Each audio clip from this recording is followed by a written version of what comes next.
And then the next step is aggregation of that data, right? So it's normalized, and now it's aggregated based on types. So your workstations are all aggregated, your printers, your network devices, they're all put together in a big happy pool so you can correlate. Oh gosh, what a concept, right? Exactly. Being able to correlate events between all those different devices. It's also a compliance requirement.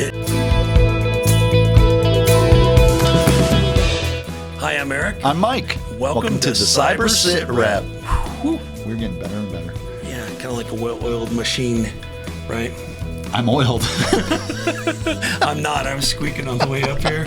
And true story, this morning, Nate and I were eating breakfast, and the table was a little shaky, and I was expecting it to be a lot more solid, and I almost fell on my tail in the restaurant because my squeak was evident, and my knees didn't want to bend very well. So there I was. It was almost very embarrassing. My wife has told me more times than not that I have coffee stains continuously on me because I'm shaking or the table shakes. Right. I have no balance anymore. That's really why I wear black as well, right? Same thing. It hides better than gray or white or any of those, right? That's right. So it helps us out. I have to determine what we're drinking on the day so we can wear appropriate clothing. Strategic planning is what I like to think of there, right? Yeah. So Mike, what's our SITREP topic today? So we're going to be discussing to SIEM or not to SIEM. That is the question. That is the question. So what is a SIEM? Yeah, Mike. So a SIEM is something really, really cool. And I'm going to go ahead and skip to the end and say we're saying you need to have one at some point in your security walk, right? But we'll reinforce that at the end. So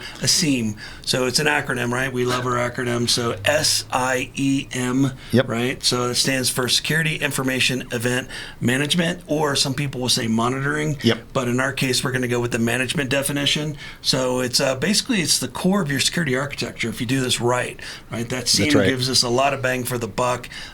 It has all these uses we're going to talk about in just a second, but it is a technology, right, that we employ in our environment. And we'll talk about pros and cons in just a little bit. It's not for the faint of heart to implement, but I swear once you have it in place, you'll wonder how you live without it. Right? Exactly. And I like to think of it as my log aggregation dumping kit.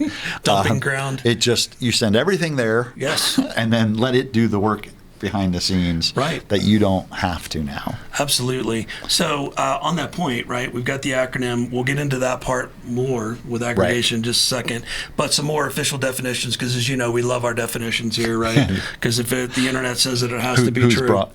The definition is brought to you by? The letter. Oh, sorry, I'm dating myself. Exactly.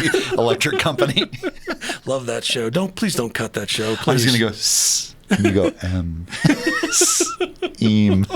SIEM. Nice. It's a Friday afternoon, everybody. We're having fun. That's right. All right. So high level, a SIEM collects audit and security data from anything in our environment, right? You called it an enclave because you were being proper. Enclave, whatever you want to call it, right? From anything in our environment that did it with my pinky out. right. Exactly. Anything that can send audit log data or syslog data, any data at all, we want to capture and send to that SIEM, right? So any of our network devices, so our routers, switches, printers, right? We always harp on printers. Everybody forgets printers. Mike, it's annoying, but if it can log, if it can collect data, if your log can clog, send it to a SIEM. Absolutely, yes. Yeah, but it does. Back in the day, when we were using only Linux, we would just create a syslog server and dump all our syslog data to the syslog server. Right.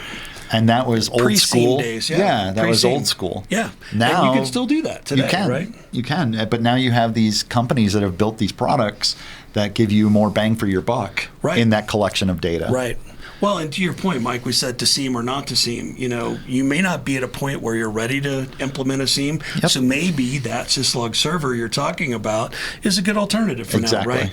But realize that all these other technologies that are out there, they just don't mesh well together, and that's what a SIEM does above all, right? Is it pulls all those disparate tools together into a one-stop shop tool chest that you can utilize, right, in your environment. So, all right, so we're going to get all the data we can, right? Workstations, cloud services even, right? So if you're Microsoft 365, Google Workspace, guess what? All the SIEMs out there have hooks and APIs and links to those services so they can get log data as well. Try doing that with a syslog server. Not going to happen, right? Nope.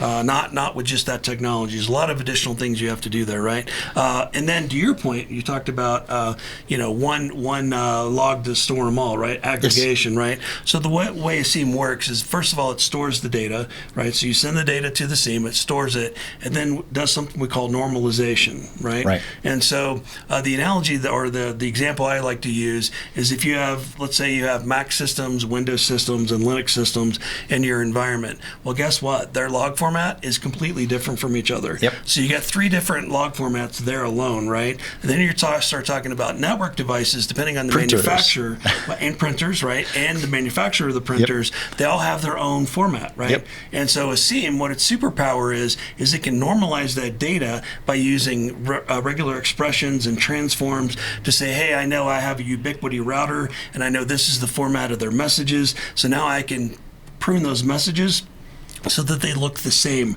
yep. Regardless of the platform. Once again, another superpower that the SIEM gives us that we can't do manually. So when you look at the log, you don't see the differences. You see exactly just straight up log. Who logged in? When did they log in? What was the timestamp? Yes. Those kind of things. It makes it much easier to do a deep dive and analysis of the data, right? Otherwise, you'd have to be an expert in all those different formats, right? And you don't lose the original data. Exactly. You're just seeing it as a centralized, single source of truth, if you will. Exactly. And then the next step is aggregation of that data, right? So it's normalized, yep. And now it's aggregated based on types. So your workstations are yep. all aggregated, your printers, your network devices, they're all put together in a big happy pool so you can correlate. Oh gosh, what a concept, right? Exactly. Being able to correlate events between all those different devices. It's also a compliance requirement. It is. We're dirty like that. We're evil. We like to sneak in all this stuff that you really need to do if you support, the corporate world or the government world. We just kind of hide that from you. But yep. Yes, it is a requirement, right? And then we have the additional thing of analytics being applied, right? So signatures, indicators of compromise, that the tool automatically looks through the data for you and says, hey, Mike, I think this might take some of your attention because this appears to be improper login because it's from halfway around the world at 3 a.m. and I don't think you have anybody overseas at that time. I tell my students that if you set up a thing that Eric logs in from 9 to 5, right. That's his work day, and then you set up your SIEM to look for logins outside of that period, you get an alert, hey, it's 9 p.m., Eric logged in. Right. Maybe I should take action. Call Eric. Are you exactly. working from home? What? Right. And it's doing that real time, everybody, right? Yep. So instead of you doing it manually, looking at it once a week, and you may catch it because you may be really good at looking through auto logs, but you catch it a week later. Well, I'm not either, but there are people out there that are. Right. You've caught it a week too late. Right. So once again, the SIEM is giving us that real time discovering of trends and analytics, right? Yep. We also use it, we talked about detecting threats just now, and then we can also use it for incident response. So to the point of, you see that login at 3 a.m. Well, is that an event or an incident? You don't know yet, right? So you can use that SIEM to leverage through all that data, follow the source and see if it really is an incident. And then if it is, then you can triage. You can do all that stuff, right? You have an incident response plan, right? We talked about that. That's right. In another SITREP. So you will have an incident response plan. And as part of that, you can use the SIEM as a tool to assist with those investigations. With your forensics, right? So that you can go through and say, oh, Eric logged in at 3, then he did this, then he did this. And Eric's like, I was sleeping at 3, so I did not do those things. Right, exactly. But you follow the trail. Yep. Follow the breadcrumbs. Exactly. So kind of a overlap here, Mike, but also I just wanted to formally define what capabilities are associated with SIEMs, right? And once again, not all SIEMs are created equal. Some have all these components, some have part. We're going to talk about, how you identify a good SIEM here at the end. You got to save something for the end here, right? So at the very minimum, we have audit log storage and analysis capabilities, right? So we have that. We also, on the higher end SIEMs, we have vulnerability scanning that's built in. So that way, if you're looking to save a few pennies and, because once again, it's a requirement to do vulnerability scanning. If you have 171 or CMMC or any of those other requirements, you need to scan for vulnerabilities. You could have a standalone product, or a lot of the SIEMs, they're bundled in their product, right? Like an all-in-one. All-in-one solution, right? From a what we call, quote, a single pane of glass, which we're going to talk about in just a second. Security event monitoring as well, looking for those indicators of compromise, making sure that behavior is normal, that, I'm not logging in at 3 in the morning, right? Which goes right into threat detection, using those signatures and threat feeds, which we're going to talk about in just a second, to say, hey, this looks like it's an indicator of compromise that the North Koreans use. You may want to check this out, right? Et cetera, right? Normally I don't name drop countries, but they're kind of high on the list right now. Check the news. Just don't write a movie about them. That's really bad. Thank you. That's a good plug there. Excellent movie, by the way. Please check that out. Oh, man, I love that movie. Once again, we mentioned incident response. We can also use it on the tail end of that for forensics as well, right? So like you said, Mike, it's keeping all that audit log data in its native form. So now we can use those forensics to carve out those data files, right, that we need to show how the attackers did what they did from step A to Z, right? CSI Cyber. That's what I call the forensics. That's a great, yeah. I like it. Yeah, absolutely, right? So you can use it for that, to carve data out. And then one of the underlooked features is inventory management, right? Because you've got everything in your environment that can send a log. You've got hooked up and sending data to your SIEM, right? So you can use that as an ad hoc inventory management system to say, hey, here's all the devices I have in my environment, and if I'm not seeing data on that, what happened to it? Exactly. Right? Why am I not getting data from the printer on floor 12? Right. No, exactly. Right. Because somebody disconnected it or, did something bad to it. Exactly. Yeah, exactly. All right. So, Mike, why should we deploy a SIEM, given all that capability it has? What's some real reasons why we want to deploy a SIEM in our environment? For me, it's scalability to start. Absolutely. Yes. What do you mean when you say scalability? What element are you coming in from? I'm coming in from if you're a small business and you have 2 computers, you may not need the SIEM, right? Because I can check each log of my 2 computers. Sure. A little easier. Yes. 200 computers. Even 10 computers with 2 printers. Usually 10 is about the break point, right? For one person, I found at least that you just can't keep up. You do not want to be having to look at each of those logs manually, individually. No, that's a fail. So you can just dump the data to a SIEM, and now you're like, yes, this is my single point of truth. This is my collection point of data. Exactly. One spot to check. You don't have to try and get data from all these different sources, because that's another problem in and of itself, right? If you don't have the appropriate access, and you're trying to figure out multiple accounts, etc. What a pain, right? All right, so single source of truth. We talked about the time and labor required there, the different log formats we already talked about. Dude, for me, that's the biggest one. It's crazy. You're like, man, they're both network switches, but they're completely different looking formats. So the SIEM's got you covered there, right? And if you have to, you're a small organization and you have to learn 20 different log types as the IT person for the small organization, it's too much. It's easier to just have that. Right, and here's the thing. I'm not besmirching anybody's technical skills, but it becomes a single point of failure, and you're going to make mistakes, right? It's a manual effort. You're gonna make mistakes. In the early days of being in IT in the military, and they're like, you and Eric cannot ride in the same car, kind of attitude we had. Exactly, because literal single point of failure, right? If the car, they're like, there's 2 of us, but the car.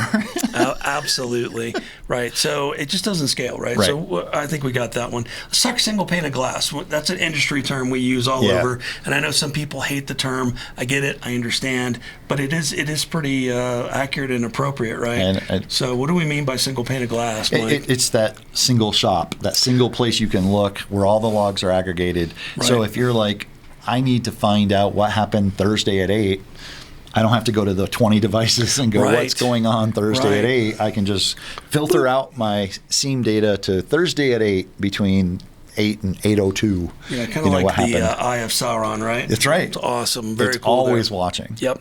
And exactly. And to your point, Mike, you can look both macro and micro, right? So you can see the whole enterprise at a glance. And then if you want to drill down and look for that needle in the haystack, that's right. Man, you're off to the races. You can go as deep down as your audit data will let you, right? Exactly. If we notice, hey, Eric's account is acting funny. Right. We can do a search and say, oh man, maybe we didn't set up the alert to tell us that let you know you logged it at 3 a.m. Right, because it could be legitimate. I could be, have a deadline. And, but then we do notice, Eric logged in at 3 a.m. 4 days ago. And I'm like, brother, were you not sleeping? And you're like, that wasn't me. I was out. I was out. I was on medication. I was good. And now we can start those forensics because we can say, absolutely, that is where the issue happened. Right. Yeah. And one thing that, once again, I just want to reemphasize is that with that single pane of glass, we can do all that correlation on one tool. So we don't have to get up, change seats. We don't have to, try to run things down and sneaker net, carry things over. I'm just thinking, is this why we look like this nowadays? It's because I like to sit in one seat. Well, I'm really glad they don't have the Neuralink working yet, because that would be the last straw for me. Blink twice and look at the logs. I would look like, for all you people that are Blade fans, I would look like the archivist vampire that's 600 pounds and doesn't move, because I don't have to, because everything is, that would be me. So I'm really glad we don't have that technology yet. Think it and it's true. Right. And then one other real big argument I like to have is you don't know what you don't know. And this has to do with threat intelligence feeds, right? So as a requirement for a lot of certifications, you need to be part of information sharing organizations that say, hey, this is the latest threats that have come out from the nation states. These are the latest organized crime techniques, right? Well, guess what? You only have so many hours in the day. There's only so much of that you can digest at once, right? Right. So that's why we leverage these threat intelligence feeds automatically into this tool where teams of people, right, smarter than us, are looking at all this stuff continually, updating, looking at that, parsing it, putting it into actionable things to look for within that SIEM, and pushing them to said SIEM. So you're automatically inoculated against that. That's right. So it's a force multiplier, right, is what we like to say in the military. Now I got the force of all these really smart people behind me that are protecting my assets better than I ever could. I like it when I protect my assets. I love protecting my assets, absolutely. So just for that alone, right, the value of those threat intelligence If you don't know CYA, it's cover your assets. Exactly. Yeah, that's what it means. But once again, not all SIEMs are created equal, right? So some threat intel feeds are a little more reputable than others. But the good news is there's not that many different vendors out there at the top level for threat intel feeds. So odds are, if you're running, either even an open source one, which we're going to talk about, one of my faves, you'll get at least one or two of those threat intel feeds.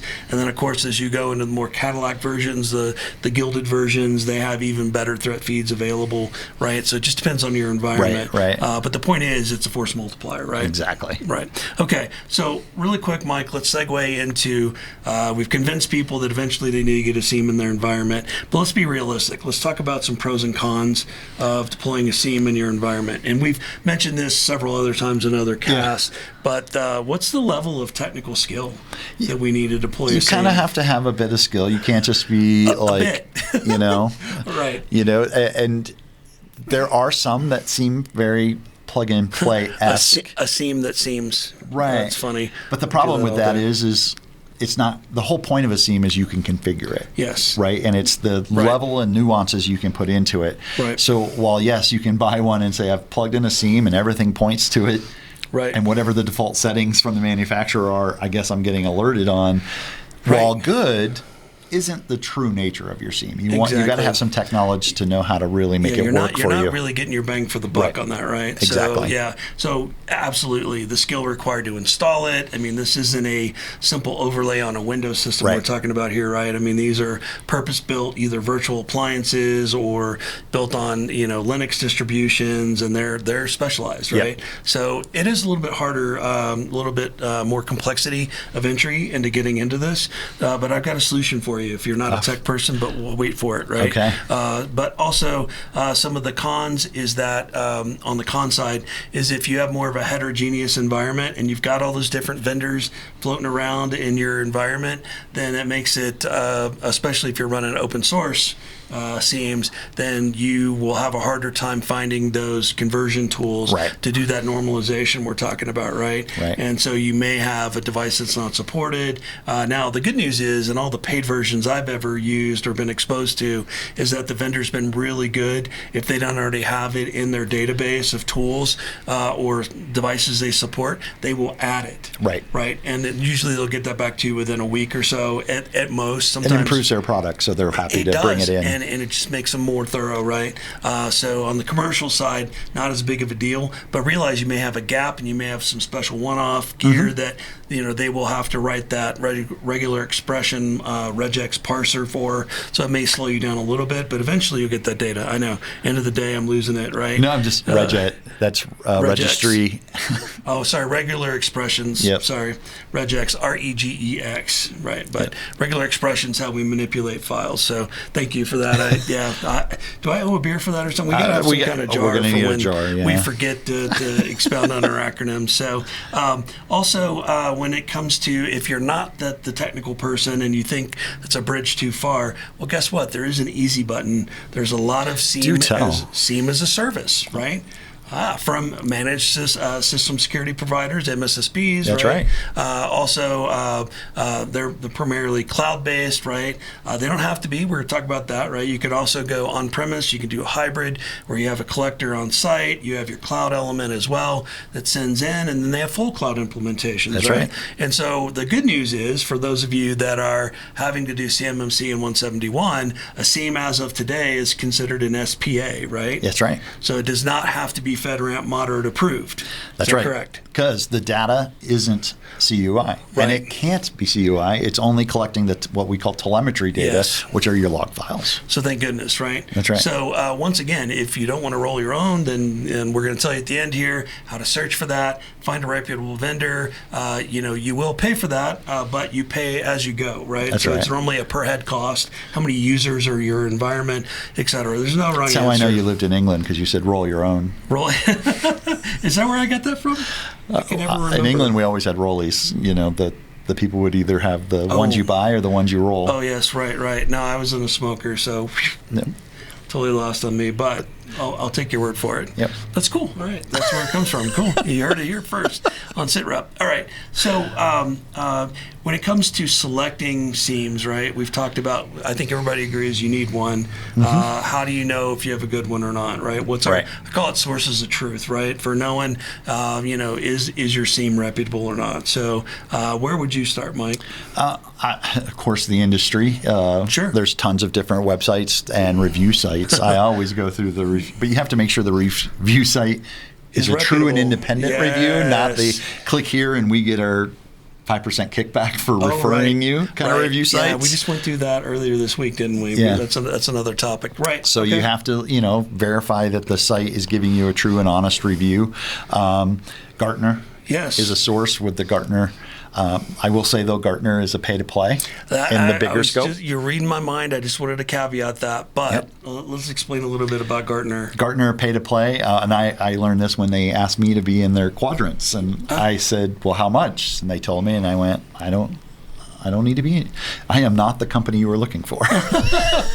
Right. So Gartner is an independent research firm, and once again, we don't want to get any trouble by throwing any shade. I think they're good overall. They do. They really do a great review of products and things. They do. It's just, when I say pay to play, if you're willing to become a Gartner partner, then you can be listed, and they will test your stuff, and they will tell you if you're not great, and they'll beat you up if you're not right. But realize there are some money that changes hands there, right? That's the only caveat that I have there. And even with that, they have what they call, I think you just called it, the magic quadrants, right? And so there's 4 quadrants. I can't remember the nomenclature between the X and the Y axis, but you want to be in that upper right quadrant. I just always think of the Star Wars, and they're about to attack, and they got the little quadrants. That's exactly it. That's what I remember. I just remember upper right, and you got it right?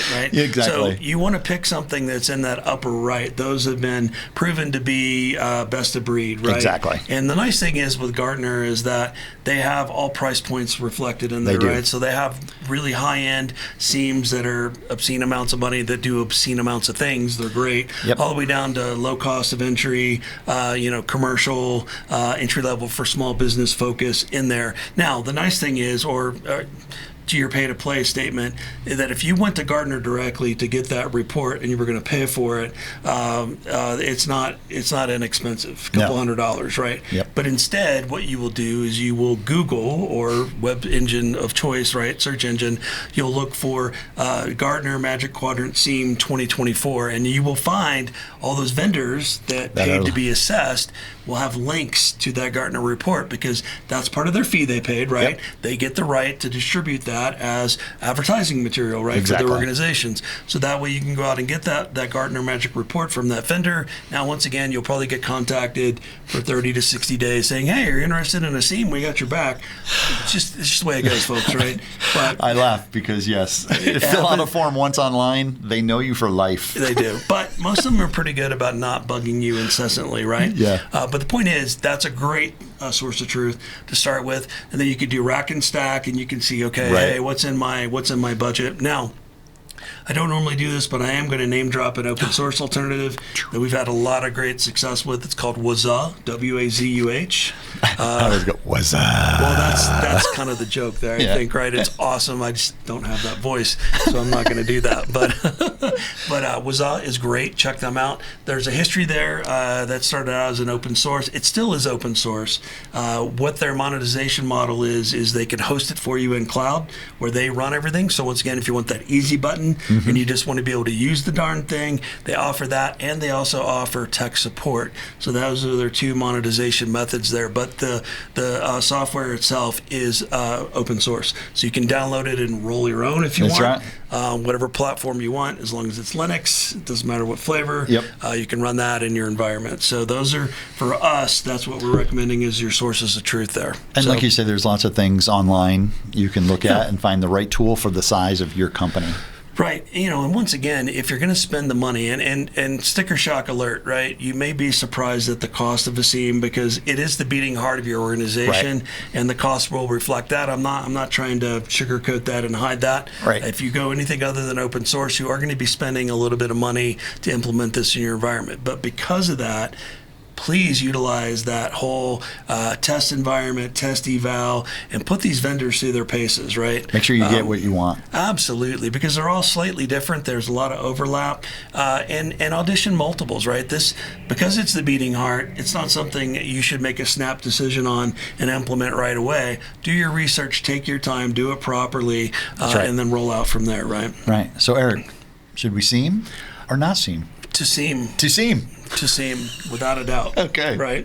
Now, that being said, and closing here, is that depending on your environment, Yeah. where you're at, what your budget is, you may need to wait a little while to do this properly. Please, this is another one. Measure twice, cut once. Don't right. shortcut this, because then you're not getting the value out of the tool, right? Absolutely. So if you don't feel confident jumping into it right away, take your time, do your research, either get smarted on it yourself or transfer that, bring somebody in that is, right, the vendors, and do that evaluation and then deploy. And once again, if it's still something that's out of your reach for budget, it's all right, punt, wait a little right. while, right? Do it properly. You'll thank us later, because this is one of those, once you have in your environment, you don't really want to yank it out and replace it with something else, because there's a lot of moving parts, right? And Yep. I can tell you that from experience.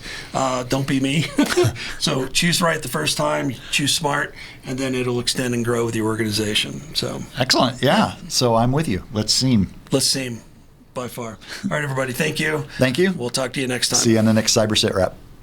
Hey, remember to like and follow us here on our podcast and YouTube channel. And we are coming to you from the Studio 809 Community Podcast Studio at the Next Us, which is a professional cooperative environment for small businesses here in downtown Colorado Springs. You should check them out. Come check it out.